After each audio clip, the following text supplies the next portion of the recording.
Kapag nandito tayo sa Manila mga parts, kanya-kanya tayong diskarte. Pwede tayo mag single booking, double booking, tsaka 4 na booking mga parts. Depende sa diskarte mo. Halimbawa, dito na tayo mga parts, may pick up ng pang-4 na booking natin. Kaso ang dami oh. Eh, person dito. Matagal kasi rito eh. Sir, lala mo. Papunta na ang anong lugar, sir? Diyan sa bayan, pasong putik proper. Ano bang pangarap ka, sir? Plywood o yan?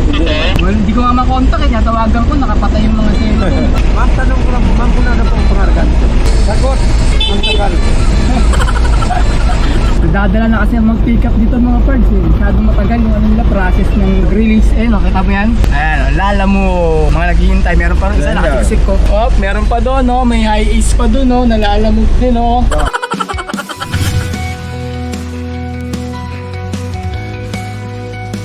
Good day mga pards. Today is another booking day na naman tayo. November 7 ngayon, 2024. Time check, 9:42 AM. First booking natin from Gulod, Novaliches going to Manila. Sa halagang 612. Ang layo ng pickup location ay 200 meters lang mga pards. 1,000 kg to. Papunta na kami sa may pickup location. Hanapin natin mga pards. Dito daw yan. Sir, pwede magtanong yung kay Sheila po? Ay, sila din na. Dito yun. Ah, dito?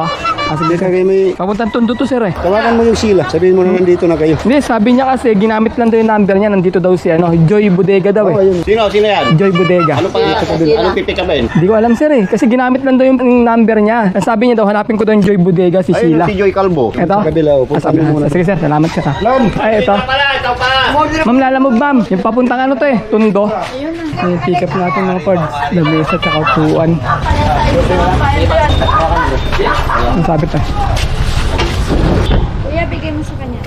Yung, Iwan mo yan doon. ito. Yung bayad ma'am, kanina ko sisingilin. Sa ito si Kuya. Oo. Ah, dito? Ako. Ah, Ang sige. tawag niya, bigay mo yan sa kanya, tapos tawagan mo ko pag andun. May kasama bang tao to may pupunta ran? May tao na doon. Ah, nandun Sila na. mag-receive. Ah, sige, sige. Ito kasi may babalik kasi sa akin dyan. Kaya ibibigay mo yan sa kay Kuya. Doon sa may Gagamitin niya nung mag-receive. lalamog. Ah, sige. Online bingo eh. Pwede na yung picture ako na. Okay na to ma'am, wala akong barya. Ay, salamat ma'am. Okay, na-pick up na natin yung first booking. Papunta tayo ng drop-off location. Ang layo ng drop-off location ay 14 km.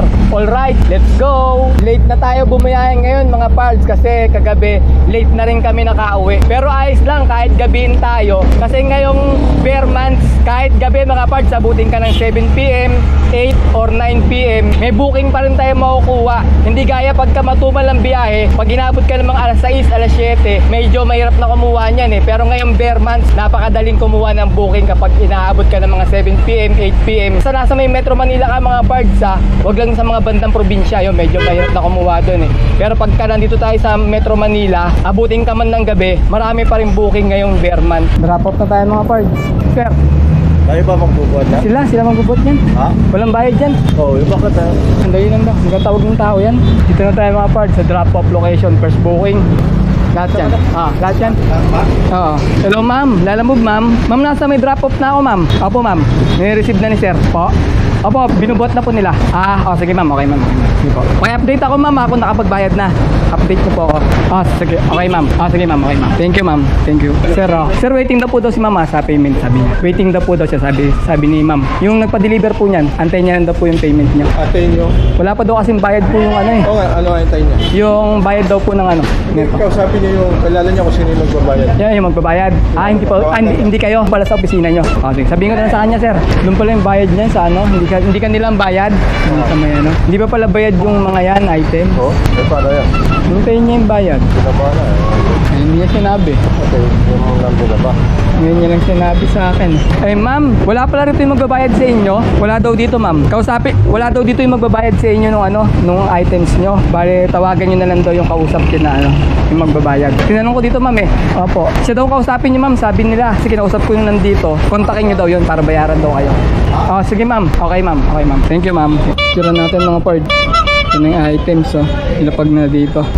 Okay. Dito tayo ngayon mga pards sa may Abad Santos, nag-aabang kami ng booking. Ayan yung mga booking mga pards kasi 12:44 break time. Wala pang high demand na lumalabas tingnan mo, puro regular booking lang yung mga pamasahe ni Lalamove. Kaya medyo nag-aabang pa kami ng maganda-ganda pamasahe yung may high demand. Kapag nandito tayo sa Manila mga pards, kanya-kanya tayong diskarte. Pwede tayo mag single booking, double booking, tsaka 4 na booking mga pards. Depende sa diskarte mo. Halimbawa, gusto mo single booking lang ang dadali mo papuntang drop off. Ang diskarte nun naman mga pards, kumuha ka rito sa Manila ng malaking high demand. Kasi pagka nandito ka sa may Manila, tapos dagsahin booking dito, minsan nagkakalaga ng 500 pataas o makukuha mo rito high demand. Yun, pagka ganon, pwede mo nang i-solo booking lang yun kasi para may sabay ka na nun. Kaya okay na rin siya na dalhin sa drop off ng isa lang kasi malaki na yung high demand na nakuha. Kung gusto nyo naman, double booking, kumuha ka ng 1,000 kg. Pagkatapos, pag sinuwerte ka, hindi pa siya puno, sabayan mo ng 600 kg, di double booking ka na. Pwede rin naman dito, 4 na booking gawin mo. 2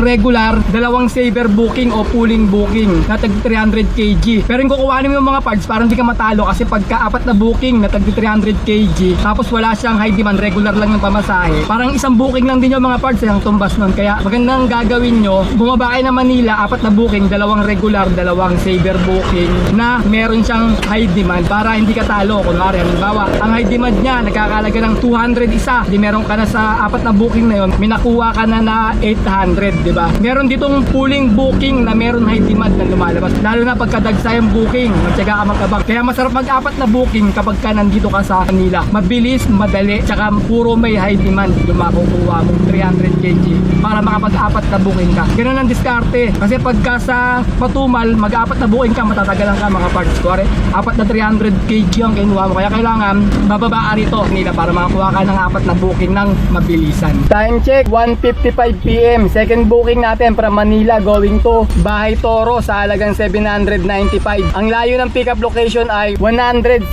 meters lang. Papunta na kami sa may pickup location. 1,000 kg to mga pards. Lalamog po ma'am. Hindi mo nang book nito. Iris nakalagay ma'am eh. Okay po, sige, pwede lang sarap. Sige ma'am. Dito sa labas ma'am ah. Yes ma'am. Yung kay Iris po. Apo, picturean ko lang sir Sige ma'am.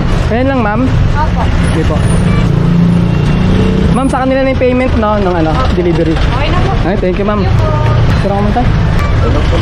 Pag dito nga, konti lang. Pag time check, 2:12 PM. Meron tayo nakuha pang sabay mga parts, pang third booking natin. From Manila going to Diliman sa halagang 412. Ang layo ng pickup location ay 1.4 kilometer. 600 kg to. Papunta na kami sa may pickup location. Ma'am, pwede magtanong, dito ba po yung ma'am, Go Healthcare? Go Healthcare po. Ma'am, pick up po ng Lalamove. Kanina po galing? Walang pangalan kasi. Apo. Doon tayo, sir. Saan sir ako magpaparada? Saan sa sakay mo? Ayun sir oh, sa harap ng gate. Kaya tanong mo kasi nakalagay Pumuna. Healthcare nakalagay dito. Ayun sir. Tama. Sakto na sir? Dito lang lalabas eh. Sige, okay. Yung mga parts, pick up natin, third booking. Mga health product yata ito. Medicine pala. Medicine product pala ito mga parts. Kaya lang mama. Tayo pero nga muna 150 pang sukuli natin. Ito po mama. Thank you. Thank you ma'am. Okay mga parts, na-pick up na natin yung 2 booking natin. Yung second booking at third booking. Ang uunahin natin i-deliver yung third booking muna. Kasi mas malapit yun mula rito sa bay pinag-pick upan natin. Kaya ang layo ng drop-off location natin ay 7.9 km. Alright, let's go! Alam niya mga parts, tumagal tayo kay hintay ng booking kanina sa may Manila. Gabang talaga ako ng magandang pamasahe. Kaso wala talagang lumabas. May lumalabas kaso nauunahan tayo. Nabibigay sa ibang driver. Kaya kumuha na lang tayo muna ng malapitan. Pero paras naman may high demand yung dalawa na yun. Okay na rin. Hindi na ako kumuha ng pangatlong booking kasi maghihintay tayo ng pooling booking. Matagal Anong oras na? Alas 2 no? Kaya bibilisan natin tapos saka ulit tayo kuha ng panibagong booking. May ganong araw talaga mga parts pagka hindi mo talaga panahon na makuha yung mga magagandang pamasahe, mga malalaking pamasahe. Talaga hindi talaga para sa iyo yun Kaya pagka ganun, wag tayo madidismaya mga parts kasi baka susunod na araw tayo naman yung suswertehin. Ayan lang, salitan lang, may araw na talagang hindi para sa iyo. May araw naman na para sa iyo yung mga magagandang booking at magagandang pamasahe. Yan lang naman yun sir, 5 bucks lang sir.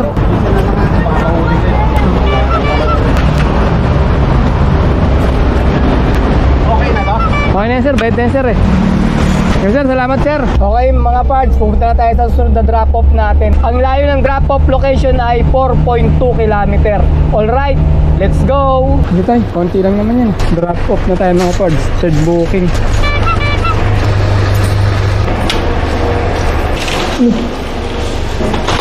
Yan.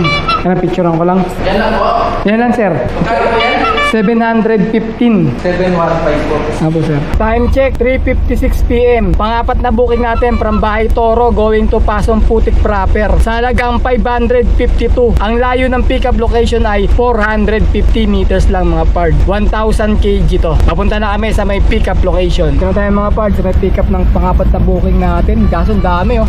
Person dito. Matagal kasi rito eh. Sir, lalamog. Kay ma'am Pearl. Punta na ang anong lugar, sir? Pasong Putik proper. Ano pong pangarga, sir? Plywood o yan?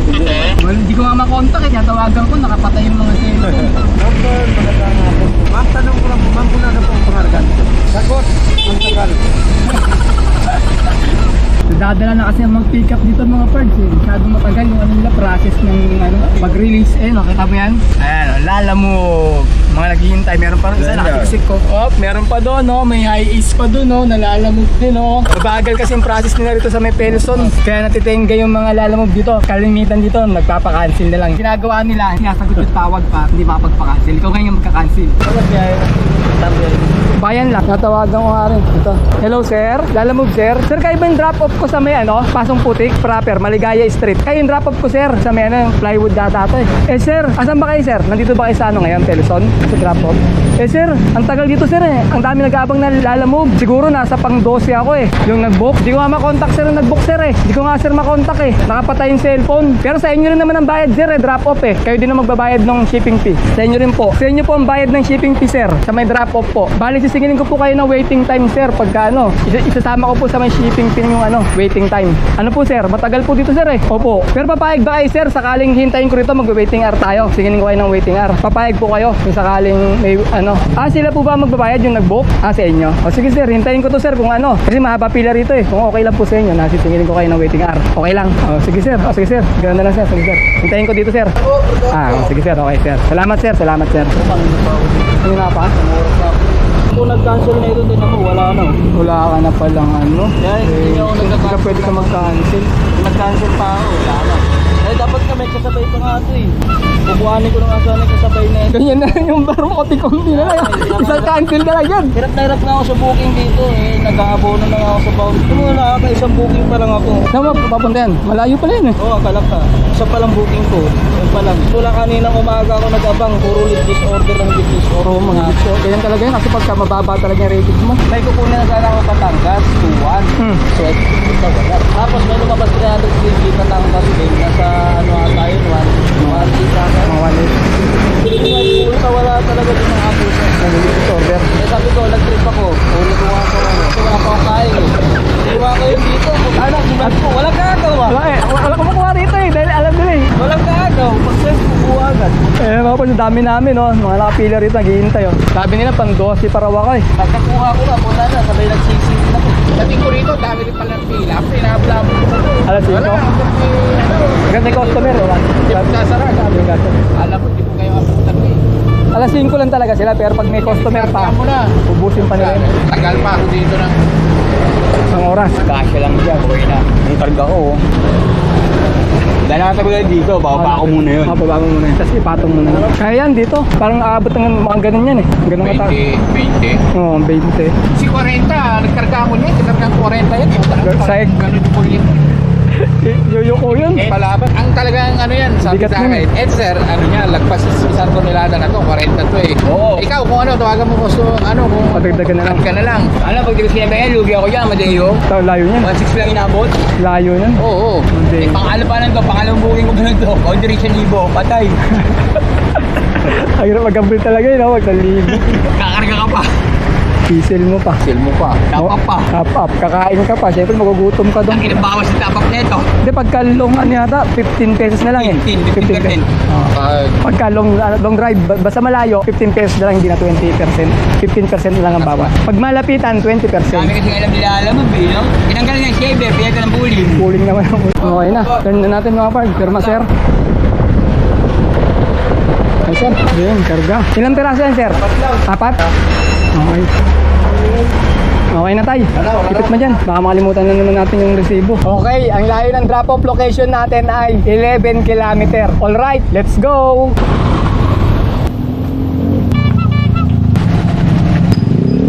Habang pila. Baser eh. Dami nag-pick up doon. Marami ata namimili doon eh. Halos kasi lahat ng bank cabinet nandun eh.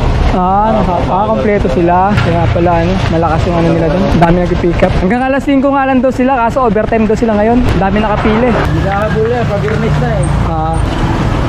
Okay mga pard, 6:30 ng gabi namin natapos yung last booking namin at naka-4 na booking kami sa maghapon at ang kinita namin ay naka 1,816 kami sa 4 na biyahe namin kanina. Pagkatapos nakakuha kami ng 200 na tip, sabihin na natin naka 2,000 kami. Pagkatapos nag-diesel kami ng 500 saka 200 na pangkain, bali 700 yon. Ibawas natin sa 2,000 yung 700 mga pard. Kaya ang natira sa amin ay 1,300. Ayun mga pards, naka 1,300 kami na malinis. Labas na rin yung pangkain, pan-diesel, saka yung commission nila, alam mo. Paano? Ayun lang mga pards ha. Kita-kita na lang ulit tayo sa mga susunod ko pa mga video. Maraming salamat.